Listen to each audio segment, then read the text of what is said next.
timing variations. And now this brings up a big one, timing variations. And I want to look at here one particular instance of this. And this has to do with the temple cleansing. In John, now we're going to be comparing John here. John has the temple cleansing where Jesus goes in and flips over the table in the temple and drives out the shopkeepers and things and take the doves out of here kind of thing. Jesus does that in John chapter 2, which is right at the beginning of the book of John. John doesn't have any of the birth stories about Jesus. He starts, in the beginning was the Word. The Word was with God, and the Word was God. Boom, he jumps right into this thing of Jesus as the Word, the Logos. And then, boom, chapter 2. Jesus makes water into wine, and Jesus flips over the table. And then you've got the whole rest of the book of John going on when Jesus cleanses, one of the first things he does in the book of John. Yet in Matthew, the story of the temple cleansing comes at the end, when Jesus is up at the temple and he's going to be, his last week, his Passion Week, when he's going to be tried and crucified, and he does the temple cleansing just after, just before his crucifixion. And here, this is interesting too. What about the fig tree? The fig tree. In Matthew, Jesus condemns the fig tree and it withers immediately. Whereas in the book of Mark, when Jesus curses the fig tree withers the next day. So this is a timing variation. Okay, we're talking about differences in timing. The temple cleansing, was it at the beginning or end of Christ's ministry? This withering of the fig tree. Jesus curses the fig tree. He goes up to the fig tree, there's no fruit on it. He curses it. In Matthew, boom, the fig tree withers immediately. But in Mark, it's the next day when the fig tree withers. Now, okay, what about this timing variation? And I think this is fairly significant here.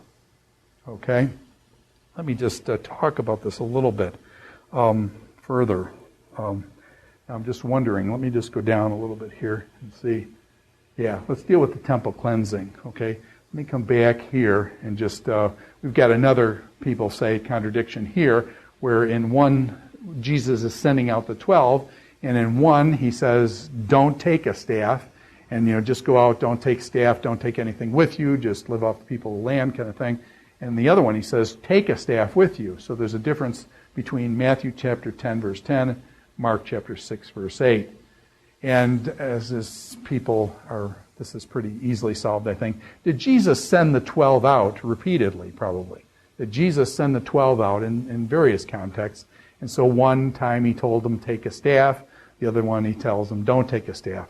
It could be even that he's got some people he's sending out into Galilee, and he tells those people, don't take a staff because you're going to Galilee, you should be friends with the people there. And he's telling these other guys, hey, they're going over to the Decapolis area, and hey, you're going to need a staff over there. So it's possible that he tells some of his disciples to take a staff and some of them not to take a staff, okay? So you've got either that scenario where he's sending them to two different regions and he's telling one group to take a staff and one not to in the same event, or you could have it that Jesus sends out the 12, and then we know all other places he sends out the 70. And so Jesus sending out people repeatedly and with different advice each time, and that's possible. So this is not really a contradiction. You can explain it in various ways. Now, I want to talk about the temple cleansing. And,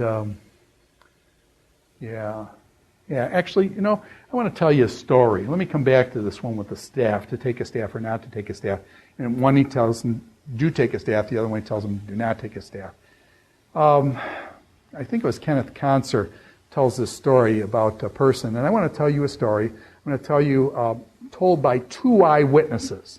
These are two people who saw this accident, okay? So you've got two eyewitnesses of an accident, okay? Here's how it goes. The first witnesses. This is the first witness reports to the police. This is what happened. There was a bus. Bus came down the road. The woman was standing by a telephone pole. The bus hit the pole and threw the woman and hit the woman. The bus hit the telephone pole, hit the woman, threw the woman, and the woman was hurt, not fatally. The woman was hurt, not fatally, and she was taken to the hospital. Okay? So the bus hits the pole, hits the woman is hurt, not fatally, and taken to the hospital. That's what the one witness saw.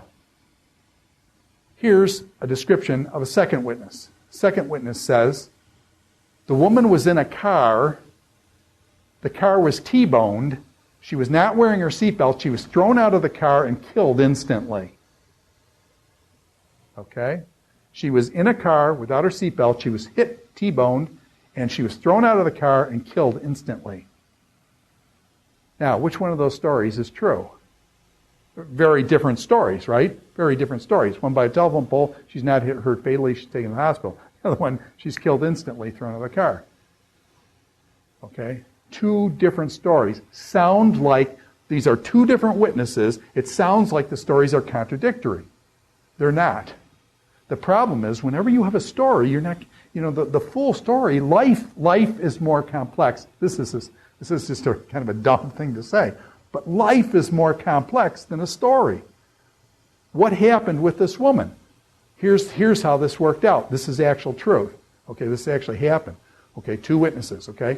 The woman was standing by a pole. She was hit by the bus and she was injured. A good Samaritan stopped his car, picked up the woman, and was taking her to the hospital. As he was taking her to the hospital, she did not put on her seatbelt, and the guy went through an intersection while he was taking her to the hospital, and he was T-boned, and she was ejected from the inside of his car, and she was killed instantly. So question, which witness was right? They both were right, okay? The story's actually, the problem was, the story was much more complex than initially. You think that the stories are like this, and you realize that there was a time sequence there, and that solves that problem. And so all I'm saying is, you got to be careful when you come to Scripture. Life is much more complicated. We're getting a fraction of what happened. We're getting a fraction of what Jesus said, and we're getting a fraction of the situation. We don't know the whole situation all the time, so you got to be careful about making these big judgments. Oh, there's contradictions in the Bible. See, this contradicts this. He told them to take a staff. He told them not to take a staff. You weren't there, man, so you don't know. You don't know exactly what was going on. Did he send them to two different areas? Did he tell them to take a staff one time and then not another time? You weren't there.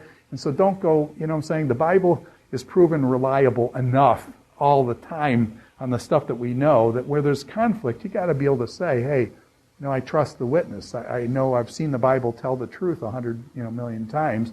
And so if it's got this thing that looks like a contradiction, there's got to be some sort of explanation to it.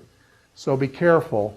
Life is more complex than what's recorded in Scripture. Indeed, John tells us, sorry for jumping to John, but John says, if I wrote down everything that Jesus ever did, he says all the books in the world couldn't hold it all. So, of course, you're just getting part of what Jesus said and did. And okay. So just that kind of as a background there. Now, what I'd like to do is look at this temple cleansing, because I think this is really pretty interesting. And I want to run through this, okay? This temple cleansing, Jesus flipping over the tables, is found in all four Gospels. And so I want to look at it in all four Gospels because they give us different narrations of what happened, when it happened, and that kind of thing. And what I want to ask is this: what is the function of the temple cleansing story in each Gospel? How does the temple cleansing function in each Gospel writer? How does he use the temple cleansing when he tells that story? How does he frame the story and in that context and things? So, what we're going to see is that one frames the story of the gospel of the cleansing of the temple in a religious, priestly, or purity of the temple kind of way. That there's a violation of the purity of the temple. A second way will be a social justice way, where we'll see Jesus comes in and flips over the tables and cleanses the temple so that he can teach. He is the sage teacher. And he comes, and the pilgrims are there coming to his teaching. And so that'll be framed that way. Another one frames it as Jesus is flipping over the tables and kicking them out as a Messianic king. And as the Messianic king, and this is his temple, he's cleansing it up as a Messianic king, redefining the temple that he's cleansing. The temple becomes the temple of his body. And that his body is the focus here, the temple of his body.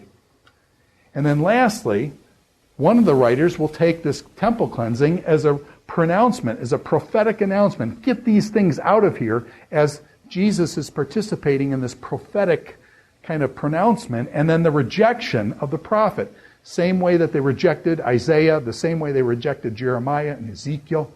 They reject Jesus now in the temple area as he makes this prophetic. Actually, Jeremiah was one who was in the temple, and he would give these prophecies, and then people would wail on him and beat him and stuff. Jeremiah had a rough time, but Jesus, it's this prophet in the temple making a pronouncement and then being rejected, and the judgment then, and then the judgment coming on the temple. If you remember Jeremiah makes these prophecies that Babylon's coming in and is going to destroy the place.